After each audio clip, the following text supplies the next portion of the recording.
What does Little Nightmares 3 hide in the Necropolis? Little Nightmares 3 kicks off a series of horrific delves into regions of the Spire, as Lo and Alone must navigate and survive as a duo. First up on the list is the Necropolis, and the terrifying monster baby, which has reduced the residents to broken statues of their former selves. But how does this game work behind the scenes, and what can we find out of bounds? What secrets can we find off camera? Well, today, we'll be both sequence breaking the game and dissecting it to show you all of that, and some situations that normally don't occur. So please enjoy this alternative look at Little Nightmares 3, the Necropolis. As always, I like to do brief recaps of each section before breaking them down. So after choosing our character, we'll wake up in a crashed vessel after a short cutscene involving a mirror. We then must grab a shoe to hit a button we can't reach. This allows us to escape our vessel and jump into the desert outside the Necropolis. We then climb Godric the Grafted's longest ladder ever conceived, and a half hour later we enter the city. We push on through a tunnel into a shattered house, where we must move a crate. Stepping out to a giant pacifier, hinting at the horror that awaits us, we walk a plank and then solve a puzzle in the next area by dropping down a box, which lets us climb through a window. We run by some dead bugs, extend a bridge across a gap, and move a box onto a switch. The lift takes us upwards, and we'll then encounter a crow with a key. Lo will shoot an arrow, allowing us to collect the key and move onward. At this point, we come across a cutscene door that requires both characters to move, and it spits us out into a room with a giant arm. Suddenly, this hand snatches a crow as a towering figure rises in the back, as the monster baby now begins its prowl. Let's pause here though, and rewind time. So let's very briefly look at the title screen, or rather, two title screens, since I'll throw in the one for the demo of the game too. The title screen shows off the institution, which is an area we'll encounter later in the game. We have a slice of the building itself, and if we go inside, we'll see that it will end. There's a door in here that has Japanese on it, I think, so if anyone knows what that says, drop a comment down below. The demo of the game places the title screen on the exterior of Necropolis, so both areas are relatively the same with similar rooms underground. We have the chapter selection room stored down here, where we can cycle through the different mirrors. We also have the character selection room as well. But these aren't the only things. Way out of bounds, we can find a cube, and inside this cube, we'll see our current selected character. I believe this isolated character model is used to project different costumes while the game is paused. Let's start the game now. And first we have this long, drawn-out shot with the mirror, and this room exists way out of bounds. Alongside it is another room too, that has our two characters in it. The game stores both playable characters on this land until they get warped over to the main map once we finish the cutscene. We can spawn our player back in here though, and we have the ability to run around. Both areas are fully explorable, although the one with the mirror has some odd invisible walls. So after we get up, our character takes a look at this paper they have with them throughout the game, and I wanted to see what was on it. Turns out it's nothing, in case you were curious. So once this cutscene was over, I wanted to zoom out and take a look at this giant desert area and our vessel. It's quite expansive, but both are easily dwarfed by the size of the walls around the Necropolis. Those are truly baffling. Outside, we can find what appears to be a dead guest from Little Nightmares 1 face down in the sand. If we look underground, we can see his face, which normally is invisible.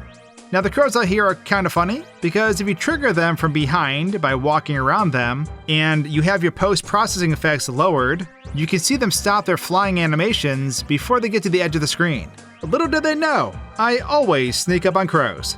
Like I was saying, the desert here is quite large, and there's an invisible wall preventing us from moving deeper into it. However, beyond this wall is solid ground that can be stood on. In fact, it goes quite far back too. There's a catch though.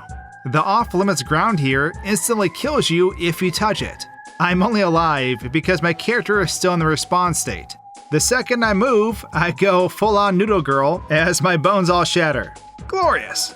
Looking at the giant wall, we'll see a few alcoves. None of these lead anywhere, but this one has a combination of crow skulls and human rib cages.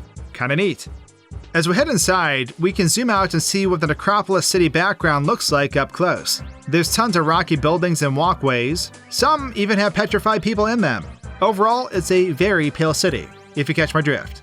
Now, when we reach the room with the crow and key, we can take a look at both of them up close. But it was while doing this that I noticed something else. So this window here is interesting. It's low enough that we should be able to ledge grab it like the one earlier. But as you can see, we can't climb into it. However, we can stand inside the window if we force our character in it, and just like the other transition points between rooms, we have that same foreground black layer that obscures the in-between area. What's neat is that there's the shell of a room back here. I don't know if this is a scrapped area or not, but we have what seems to be a long room that still has white boxing for flooring. We are able to run around and the camera follows us just fine, which sometimes doesn't happen in areas we aren't supposed to be in, like previous Little Nightmares games. It makes me wonder what this could have been, if anything, and what caused it to be potentially scrapped. Moving on, we are now waking up the baby. So I found this to be a bit funny, but out of bounds we'll find the baby laying on its back in a T-pose. This makes sense given the arm is what is needed at first, but it did give me a good chuckle given how big this thing is. The baby looks like it is wearing a mask, similar to an actual doll, while underneath it appears to be flesh given its body. The baby is also positioned on top of a floating block. This block has collision unlike the baby, so we can run around inside the baby, which sounds weird. Oops, I fell. When the baby grabs the crow, we can see the crow just kind of clips through the hand and vanishes. The baby then rotates and stands up, as it starts walking off into the distance. It clips through this thing before it ultimately freezes and unloads. Or maybe it just gets moved. There's a giant baby in space way out of bounds over here, so I don't know. Going back, so the cutscene only starts if you use the doorway. Otherwise, we can run through the baby's hand, or sit on the wooden boards on top of it. It's easy to get soft locked though in an infinite fall, so you have to be careful. Whoops. If we skip past the baby, we can see the T-posing model in the next room, which is very ominous, mind you. But let's push on. So in this next area, we need to make our way across to this wardrobe. Upon opening it, we'll be jump scared by bodies, as we collect 2 crow feather umbrellas. Not sure how these actually work, but logic aside, we can Mary Poppins our way up this airstream, where we'll then slide down this rope. This leads us to a board we must pry off, and then to a hatch that requires us to align our jump landings to provide enough force to break free. Unfortunately, we fall down into an area being ravaged by the Medusa infant, so we best get running. We glide up on our umbrella and smash through a wall as we ride our umbrella down to a 2-person door.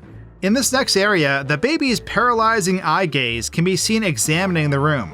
There's somehow a secret elevator here that prompts the baby to destroy the building as we descend. We run past a dead bug and into a tunnel system where we see lots of bodies strung from the ceiling.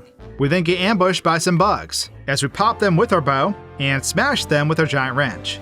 This leads us up a giant pit and back into the city streets. Let's go back through this again now. So when we open the wardrobe up, we can see there are a few bodies in here as we fly backwards. We can also watch as we take this umbrella and stuff it into our Animal Crossing pockets. When we encounter the baby again, as it starts the chase sequence, we can see it reach through the wall from a different angle. Happy with its prize, it then wanders off and walks into a windmill. We can see all the rubble stored above the room we are in, and as it comes crashing down, our character will ragdoll and die. It is possible somehow to get crushed by this rubble and not die, like you can see here. Ignore what Lo is doing and focus on Alone, who is below the rubble. I sequence broke this, so take this stage with a grain of salt, but I'm basically soft locked back here. The next few rooms don't have too many interesting things, so we'll just fly through the environment a bit and jump to the next thing. There is this little pocket room up here though, which was kind of neat, but now it's time for the elevator room. So we fall down into this room in a glorious slow motion fall.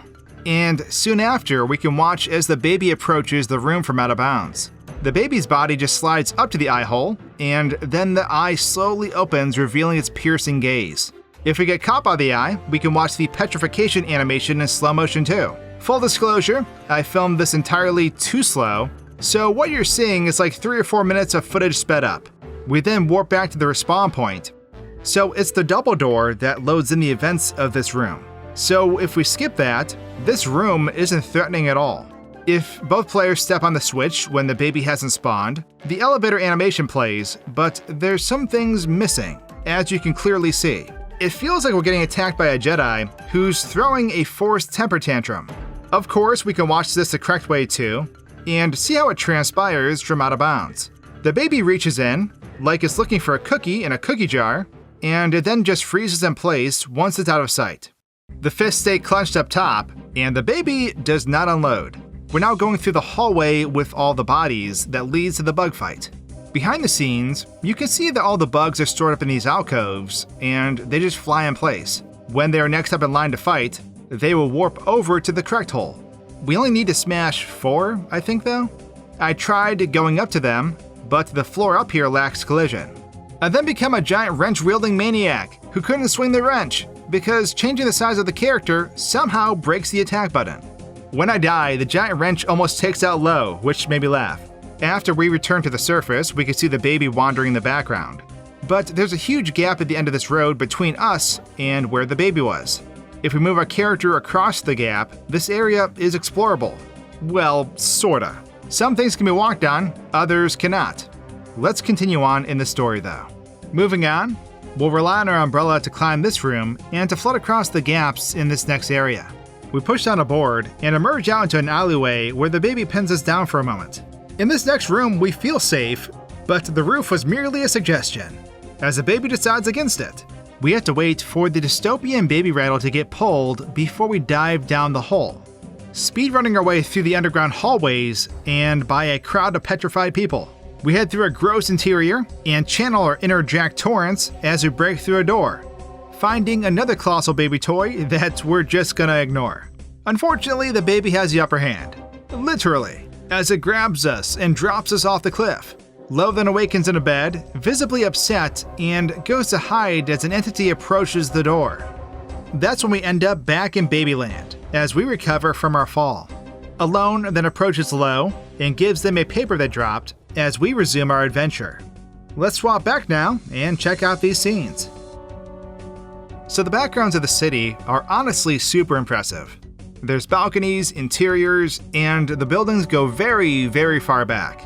While out here exploring, I found this. A monster baby checking out the back of another monster baby. The locations of the babies are constantly changing in this map, especially when a scene has to be refreshed due to a respawn. So you'll sometimes find funny combinations. Now the one in the back will reach over as it peeks into this alleyway. And we can see that after it assaults us with its eye, that it will slide back off and then unload. We then enter the baby rattle room, and the second monster baby activates. It will tilt the roof up and reach for the rattle, and all the debris that falls down later is stored up here before it plummets. Next up, the baby can be spotted moseying through the city in the background, and we can see that it will just wander for a bit before clipping through some buildings where it unloads. In the next room, there's a closed-off counter area we can't see too well. And just to satisfy your curiosity, there's nothing that's interesting back here. Now, when we step outside again, we'll be grabbed by the baby. The hand slowly descends over us and then clamps down. We can see our characters getting jumbled around and clipping through the baby's hand, as it eventually raises up and then drops us. It's kind of funny because we literally get dropped into the next scene as it's directly below us. The room with Lo in it can be found beneath us, and we'll also see a metallic-looking man looking through the door. As this cutscene plays out, the man comes to the door and eventually becomes a bit less metallic looking. But good lord, does this man have a shelf. Squat day is every day, and this is a big nightmare. When I first saw this, I was dying because it looks so goofy. Anyways, if we decide to come down here early, we can explore the room. The bed doesn't have collision, but we can still pull on the deposit box on the wall. You can also walk around outside where James and the giant Peach are. You can't do anything down here, but it'll still need to check out. As we awaken in this next area, there is a doll we can collect over here, so be sure to grab it. Nighttime has set in now as we venture out of this room and across a very questionable bridge. We travel down a big staircase and emerge to see that the Omega Baby has collected its toys, as it crushes a person in its hands. We use the toys to escape its gaze and find ourselves in another interior. We must now climb this tower by moving a block, smashing a wall, and then scaling a few ladders, ultimately arriving up top where we decide it's a good idea to summon the baby through casual execution. Once we ring the bell, we hide, as the baby decides to take a new souvenir. We vault through a window and then open up a wind stream so we can knock down a ladder to progress, all the while as the baby thumps around outside. After climbing down, we get ejected and have to emergency glide to the next region. There's some more puzzle solving and block moving, as we eventually face off with the psycho baby again. This leads us to another rattle, as the baby picks up the building while trying to find us. Ultimately, being tormented by some birds? I didn't see that coming. This conveniently lets us escape and run down a hallway, eventually leading to a pit with a mirror in it that ends our adventure in Babytown. But now let's turn back time like Cher and break all this craziness down. Now, when we come across the baby again with all the toys, we can see how the statue crush looks in slow motion. The particle effect actually starts before the statue is unloaded, but when played quickly, the effect is powerful. As we reach the top of the tower, we have the part where the baby reaches in for the bell. And this is what that looks like behind the scenes. The baby just appears and makes its way over to the tower. Its hands then grab the building, and eventually the right arm will come through and pull the bell. Because we can't see the bell dislodging, they didn't bother breaking the bell loop or support beam. The baby then walks off into the void, shaking its new toy before unloading. Before moving on, here's a few environmental shots of this area, and you can see how flat, one-sided planes are used to shield assets from directional light bleed. The baby climbs back up for another eyesight Frogger section before we get to the last chase. As we enter the chase room, the baby will appear and then punch through the wall to grab stone columns. This was incredibly frustrating to film, because it's very easy for an AI partner to die, and just do silly things until they die. Like, I put myself up here safely, but my partner just jumps off the cliff. Glorious! Anyways, here's a second wall break which leads to the grand finale. We can see how the final building section is actually floating off the rest of the building, and it isn't until it falls does it actually connect. The baby rattle is pulled away and then stored beneath the level, and then suddenly, birds. Like a 1963 horror film, crows just swarm the baby's dome. From far away, it looks like X-Wings assaulting the Death Star.